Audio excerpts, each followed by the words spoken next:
Let's be honest. Who's leading you? Who are you following? Who is your leader? You're following somebody. We all are. We're all following somebody. And so sometimes there's a quote that goes by, don't serve a fool just because it looks like he knows what he's talking about. Right? Judge a man not by what he says, but by what he does. Most of you guys, you hear these things from certain people and you're like, oh, okay, like that makes sense. But then you look at them and they're not even where you want to be in life. Cousins, brothers, sisters, mom, dad, friends, co-workers, colleagues, like professors. You tend to realize that some influencers, you realize that in your life, you're always listening to certain people. You're always following certain people, their advice. Is it good? Is it bad? Well, just look at their outcome and then look at your life. You are a byproduct of what you listen to, who you look up to, who you spend your time with, how you think, how you react, right? So we got to understand this. In order to get a grip of our life, we have to get first a grip of who we listen to, what we say, what we think. Like, we all want to be better. That's the thing. You want to be better. I want to be better. Part of the reasons I am where I am in my life right now is because I had an obsession with, I just want to build a good quality of life. I had an obsession with that because working out gave me such a great quality of life, gave me confidence, gave me self-esteem, gave me excitement, gave me a thrill, gave me passion. Looking like this, I accomplished this look years ago. I accomplished this look by the time I was like 21, 20, 19. I'm 19 years old. I looked like this. And the reason I've kept it up for over a decade since then is because it's given me a quality of life that most people don't ever live.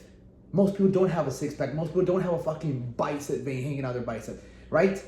So I already knew the people that I looked up to, starting out with my lifting career. I looked up to a buddy of mine who had bigger arms than me and had a good-looking girlfriend. I said, I want that. What are his actions? He's showing me, not talking. He's not talking. He showed me by standing there with his arms and a cute girlfriend that he knew how to work out and he knew how to talk to girls. I said, I want that. I went straight up to him and talked to him, right? Same thing when it came to fighting. My buddy was going to a boxing gym. He had great coaches. He started coaching me because I saw how good of a fighter he was. Eventually, I joined the boxing gym and I started getting coached by their trainers, right? Wrestling. I remember when I was a sophomore in high school or freshman in high school, I used to look up to the wrestlers who were in sophomore, junior, and senior year. I'm like, I want to do that next year because I was still in baseball when it came to when I was a freshman in high school, I was still in baseball. But I saw the wrestling team. I'll never forget a friend of mine. His name was Braden. He had these massive arms. He was a sophomore, I was a freshman. I'm like, dude, he would wear these shirts and they would just look good. I'm like, damn, one day I want to be able to look that way. One day I want my arms looking good outside of a shirt. So when I joined wrestling that year, the juniors and seniors, me and my boy Cody, and we had a good build. Me and him had a good build. We were doing boxing. We were working out. So by the time we went to wrestling, right, the summer of freshman year, we went and we worked out. We got kind of ready for wrestling. And so by the time we went in there, the seniors and juniors saw us. They're like, we like you guys. Like, you guys wrestle. So me and Cody wrestled. And he's like, okay, two of the seniors, I forgot their fucking names. Braden and Cody Lasagna. Cody took on Cody, and then I got Logan and another guy. And so they trained us. Like, these are our prodigies. They used to call my boy the prodigy because they would work with him. And so we were being worked on, Leon. We were being worked on because they saw potential in us, because we went in there prepared. Me and my boy Cody, we knew, we want to be leaders. So once we got there, they saw us. And let's take each one of the guys and we'll just train it and then give us a couple months and then they'll wrestle each other. And so we went to them and I realized that they taught us and we looked up to them because they were good. They were seniors, they were in varsity, and that's where we wanted to be, right? From there, I became a lifeguard, right? So I stopped going to wrestling as much because I became a lifeguard. I started working more. And when I became a lifeguard, I just started looking up at this guy named Z-Y-Z-Z. You don't know him, look him up. So by 16, I looked at him and I saw him. He was shredded. He had the best physique I've ever seen in life. Great physique, great girls.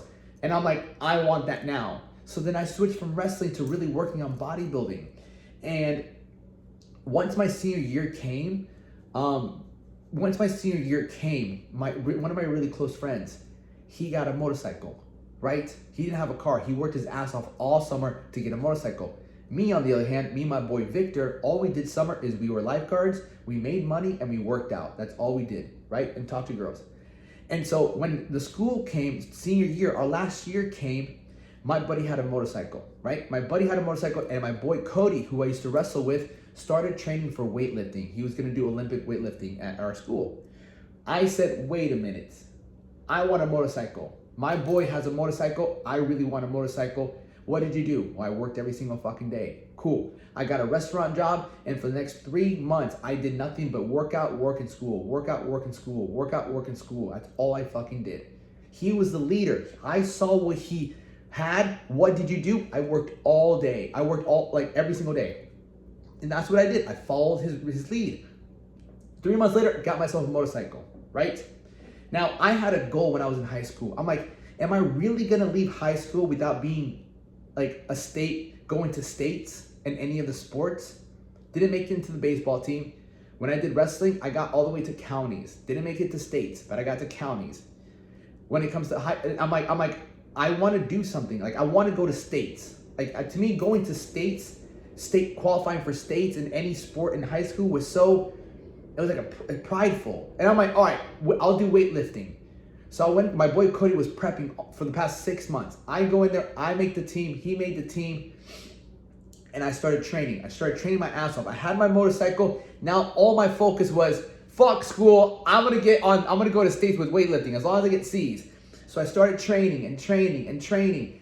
And I'll never forget, like, I cut down to 129. I cut down to the 129 to go to counties. Once I made it to counties, I made it in time. I got like 185 clean and jerk, made it. Then I went to districts. I had another cut. So I cut down, made it to districts. Once I went to districts, I did a 205 clean. Now, me and this kid tied. For the same clean and jerk, right? And the same bench.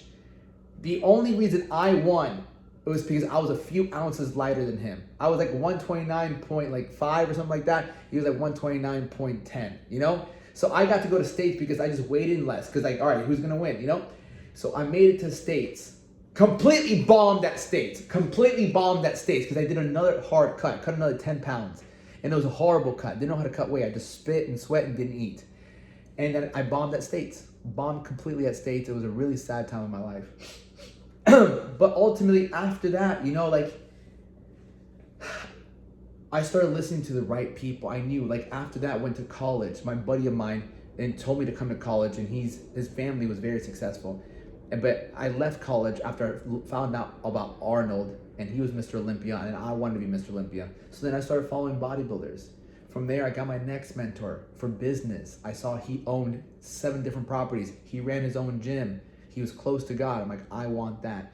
You see, when you start to look at the people that have the things you want in your life, you start to take bits and pieces of them, and you yourself start to follow those people. And I'm telling you right now, leadership, right, is one of the best roles. I love being a leader because what I'm doing is leading by example. I'm showing you that there's another way to live life, my friend. There really is. And if you want to become a leader, you must first become a follower, right? Follower of greatness. So if you find yourself not being able to do the things that you want to do, quit following losers. Quit following people that don't inspire you. Quit following losers, people that don't motivate you. And it's not enough to sometimes just watch them. Sometimes you need to speak to them. Sometimes you need to invest into them, get around them, get the right secrets, get the right wisdom for your situation. All right? Much love. Let's get after it.